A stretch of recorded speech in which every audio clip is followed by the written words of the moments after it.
This is Little St. James, a 70-acre private island sitting just 2 miles southeast of St. Thomas in the United States Virgin Islands. On paper, it looks like paradise with its crystal-clear waters, rocky terrain rising up to 164 feet, and a tropical climate with temperatures between 75 to 85 degrees Fahrenheit year-round. But this tiny piece of land became one of the most guarded private locations on the planet. And when you look at where exactly Jeffrey Epstein chose to build his empire, you realize this was not a coincidence. The island sits 1,100 miles from Miami, which is far enough to disappear from America, but still technically on American soil. The US Virgin Islands aren't a foreign country, they're a US territory, which means federal jurisdiction applies, but with something very different in practice. Between 1999 and 2018, Epstein received over $300 million in tax incentives from the Virgin Islands government. Court documents from JP Morgan Chase allege that in exchange for donations and political favors, local officials waived sex offender monitoring requirements, looked the other way when Epstein walked through airports with girls as young as 11, and even helped arrange visas for his victims. But the geography goes even deeper than politics. This specific island had no public roads, no neighbors, and was accessible only by helicopter or private boat, making it the perfect location for someone who needed to control everything. In 2005, Epstein personally hired the Virgin Islands Water and Power Authority to install a dedicated fiber optic cable which eliminated the island's need for generators and gave him complete control over all communication. But in this video, we're going to break down exactly why the geography of Little St. James made it the perfect fortress for secrets that were meant to never escape. The geography of isolation. Little St. James sits at coordinates 18 degrees 18 minutes north, 64 degrees 49 minutes west, roughly 2 miles off the coast of St. Thomas.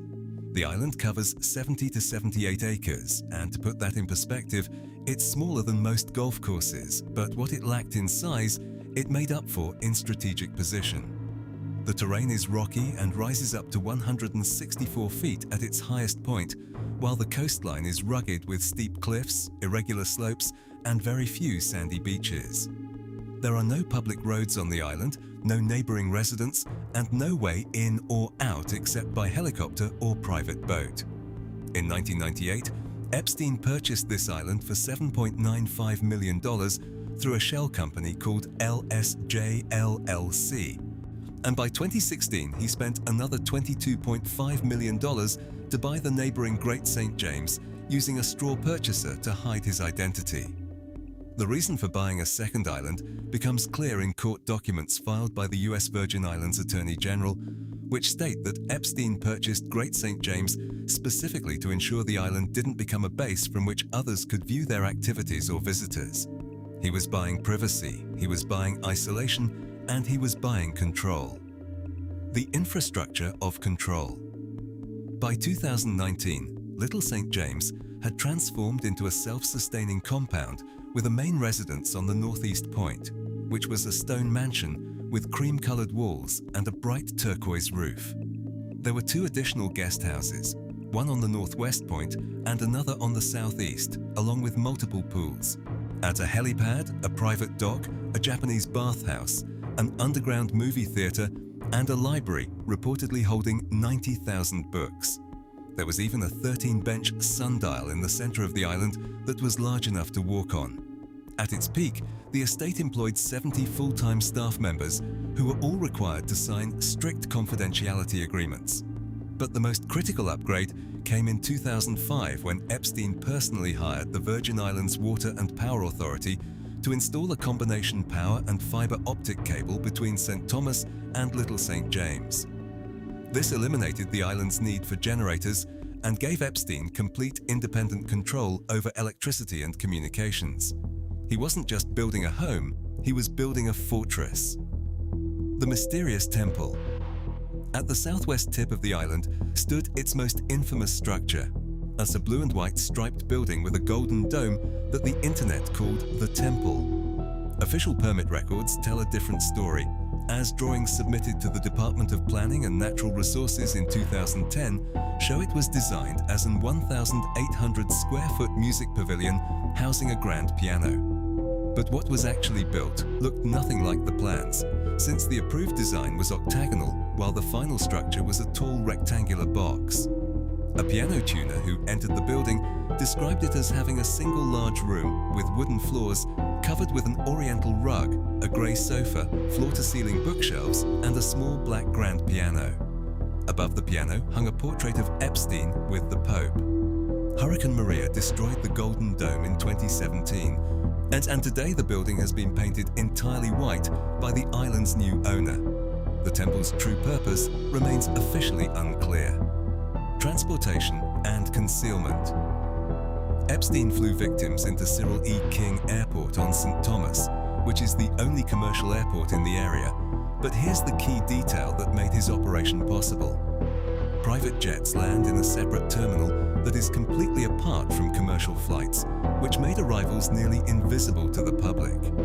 Court documents state that air traffic controllers and airport personnel reported seeing Epstein leave his plane with young girls who appeared to be between 11 and 18 years old as recently as 2018. From the airport, victims were shuttled to the island by 2 helicopters or private boat. And once on the island, all communication with the outside world was controlled by Epstein. According to prosecutors, victims had their passports confiscated, their phones taken, and their contact with family monitored and restricted. In one documented case, a 15-year-old girl attempted to escape by swimming off the island, but Epstein organized a search party. She was found, and her passport was taken. Another victim who tried to escape was caught, returned, and threatened with physical restraint if she refused to cooperate. The geography wasn't just convenient, it was weaponized, with 2 miles of open Caribbean water, no roads, no neighbors, and no escape. The political shield. Isolation alone wasn't enough for Epstein's operation because he also needed protection from the inside. And court filings by J.P. Morgan Chase alleged that between 1999 and 2018, Epstein received over $300 million in tax incentives from the US Virgin Islands government. In return, he donated to local politicians, funded scholarships, gave computers to lawmakers, and employed politically connected individuals, including the wife of the sitting governor.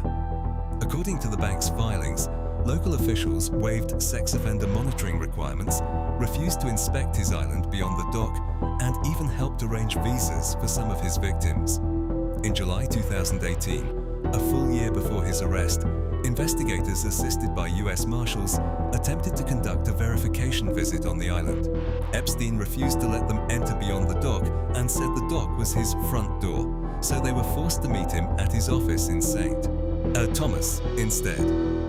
The raid and the end. On August 10, 2019, Jeffrey Epstein was found dead in his Manhattan jail cell, and 2 days later, FBI agents raided Little St. James.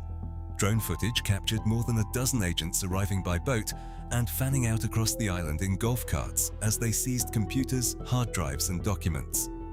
In May 2023, the islands were sold to billionaire Stephen Dekoff for $60 million, and plans for a luxury resort were announced, but as of now, no major development has occurred. Little St. James was not chosen by accident because every detail, including the coordinates, the isolation, the infrastructure, and the political ties, was calculated. There were no roads, no neighbors, and no escape. This island wasn't just a location, it was a system designed so that secrets could never leave, and for nearly 2 decades, they didn't.